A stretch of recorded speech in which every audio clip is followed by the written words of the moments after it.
Shalom.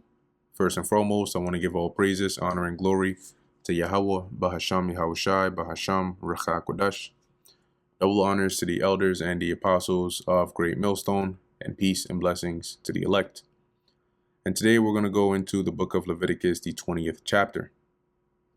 And the Lord Yahweh spake unto Moses, saying, Again, thou shalt say to the children of Israel, Whosoever he be of the children of Israel, or of the strangers that sojourn in Israel, that giveth any of his seed unto Molech, so you sacrifice any of your children unto Molech, he shall surely be put to death.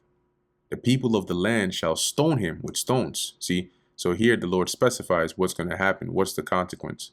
And majority of this chapter goes into the judgments, right, of what would happen if you break any of the commandments that were given, right, prior.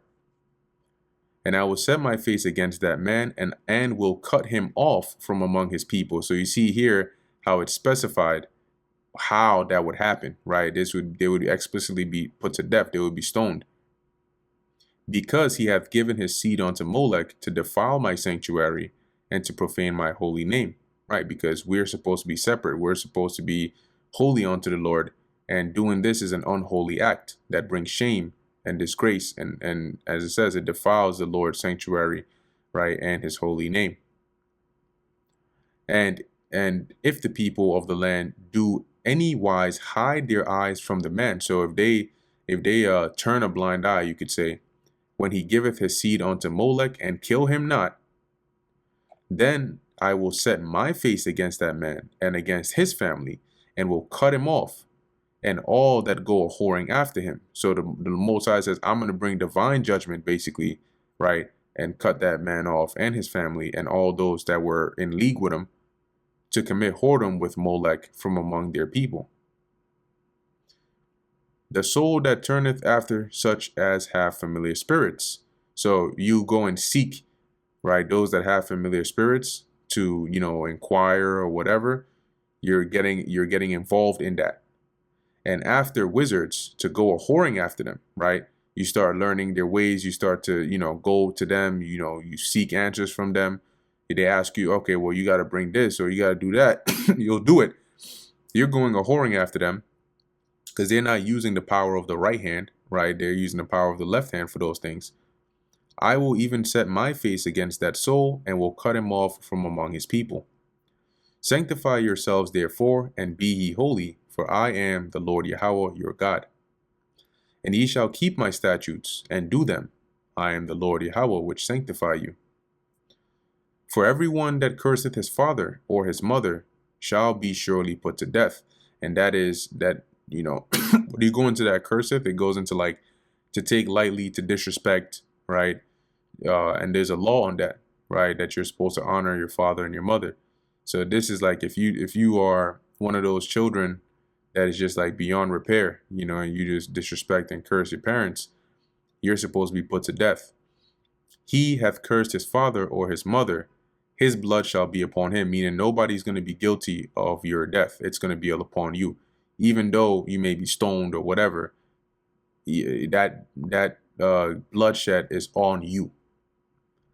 And the man that committeth adultery with another man's wife, even he that committeth adultery with his neighbor's wife, the adulterer and the adulteress shall surely be put to death.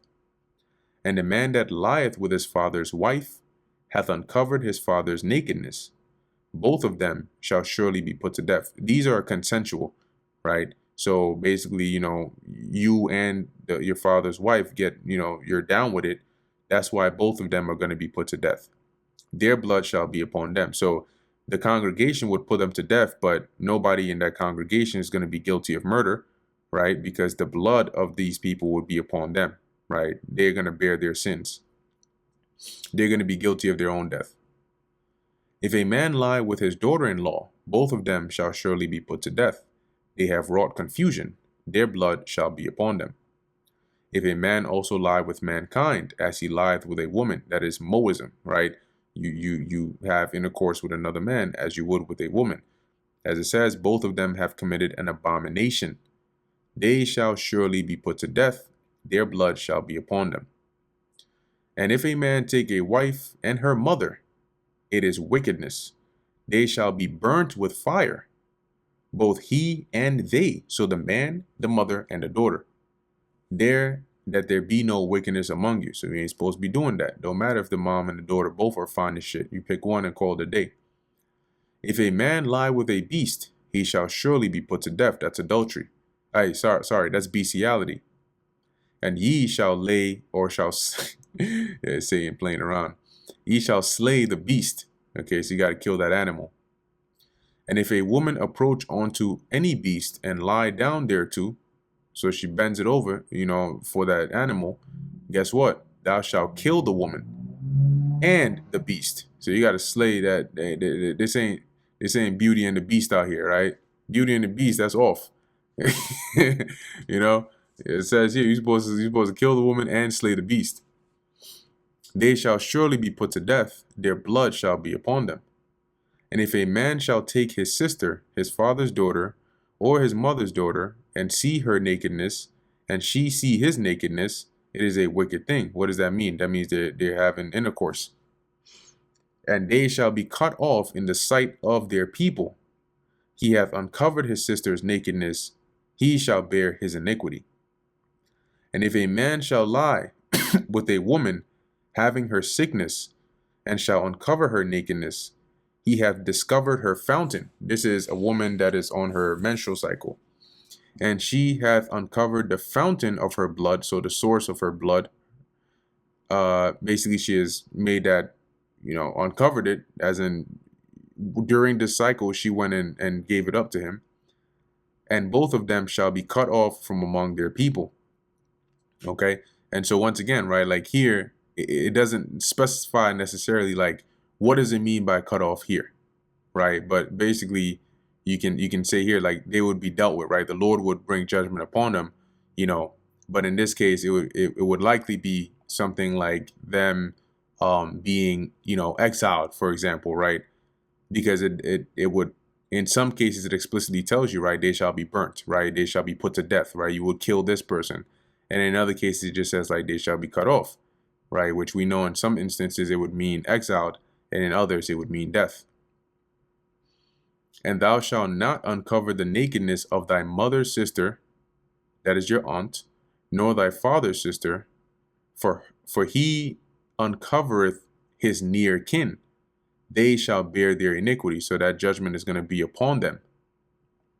And if a man lie, and it's going to tell you, see, bearing their iniquity. So here it doesn't say they'll be put to death, because it's going to tell you what that judgment of bearing that iniquity is. If a man lie with his uncle's wife, that is his aunt, he hath uncovered his uncle's nakedness. They shall bear their sin. And what is that? The judgment is they shall die childless.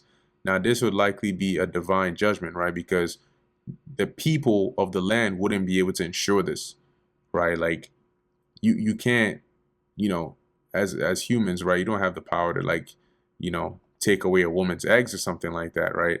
And plus, if you were to say, all right, we just won't give him a woman of the city to marry, he might just move somewhere else and get a woman. So this will likely be something judgment that will come down from the Lord. Now you might say, well, how come today that's not the case? Well, the scriptures also tell you, because sentence against an evil work, right, in Ecclesiastes 8:11, is not executed speedily. Therefore, the hearts of men is fully set in them to do evil, right? Roughly paraphrasing. So people have the mindset that because swift and immediate judgment isn't coming down like before, that, these laws are just ineffective, or you can do whatever you want. But the Lord is just, accumulating it all to bring that ultimate judgment anyway. Verse 21, and if a man shall take his brother's wife, it is an unclean thing. He hath uncovered his brother's nakedness. They shall be childless, right? The man and the brother's wife. Ye shall therefore keep all my statutes and all my judgments, and do them, that the land whither I bring you to dwell therein spew you not out. But also keeping in mind, right, if you think about this, that's technically also adultery, right? Because that's another man's woman. And so you can also apply the law of adultery here, right, where they will be put to death. And maybe that's one way of making them childless, right?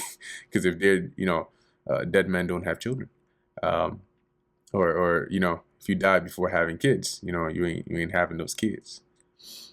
But that's one case, right? Because then somebody could argue that, hey, what if the man already had children and then he went and did this, right? That's why I mentioned that divine judgment. Maybe they wouldn't, childless meaning they wouldn't have any more children. But as it says here in verse 22, ye shall therefore keep all my statutes and all my judgments and do them, that the land whither I bring you to dwell therein spew you not out. And ye shall not walk in the manners of the nation which I cast out before you, which were the Canaanites, for they committed all these things, and therefore I abhorred them. But I have said unto you, ye shall inherit their land, and I will give it unto you to possess it, a land that floweth with milk and honey, so a fruitful land. I am the Lord Yahweh your God, which have separated you from other people by your customs and your laws. So don't go and do what they do.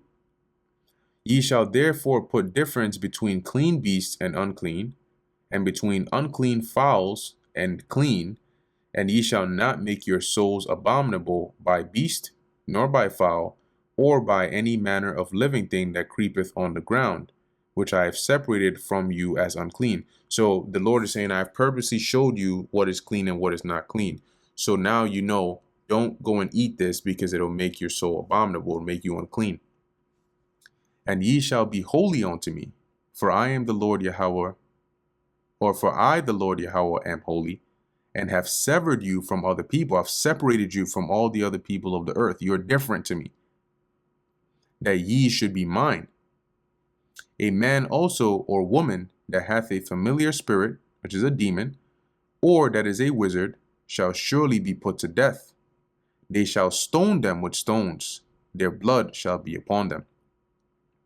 And that brings us to the end of the book of Leviticus, the 20th chapter. Lord willing, that was edifying to the elect. In closing, I want to give all praises, honor, and glory to Yahweh, Bahasham, Yahweh Shai, Bahasham, Bracha, Kodash. And until next time, Shalom.